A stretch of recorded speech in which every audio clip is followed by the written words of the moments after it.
শিক্ষিত ছাত্রছাত্রীরা তোমরা আন্দোলনের নামে মিথ্যা মৃত্যুর কথা কইয়া লাখ লক্ষ পাবলিক রুডে নামায়া আজকে তো কিন্তু তোমরা ভাইরাল হইছো সারা তোমরা বাংলাদেশ ন্যাং দইয়া না আছো অঙ্কা বুঝছো? সারা দেশে আজকে তোমরা ভাইরাল।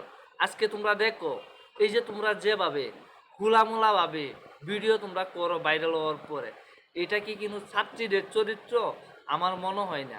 আর তোমরা কিন্তু ভদ্রঘরের সন্তান না, তোমরা অভদ্রঘরের সন্তান। আর তোমাদের মা বাপ যে কিরকম আমি জানি না, যদি জানতাম তাহলে তোমাদের জন্য আর তোমাদের ছাত্রছাত্রীদের জন্য আমাদের বাংলাদেশ নষ্ট হইতেছে, ধ্বংস হইতেছে, ধ্বংসের পথে চলে যেতেছে। আজকে তোমরা আন্দোলন করছো ভালো কথা, তোমাদের সাথেও কিন্তু আমরা ছিলাম, কিন্তু তোমরা যে এইভাবে ব্যবসাগিরি করবা বুকের কাপড় খুললিয়া তোমরা পানিতে ভিজিয়া যেভাবে তোমাদের রূপ যৌবন মাইছে দেখাইবা, তোমরা মনে করতে তোমরা একটা কিছু বাংলাদেশের হয়ে গেছো, ঠিক না?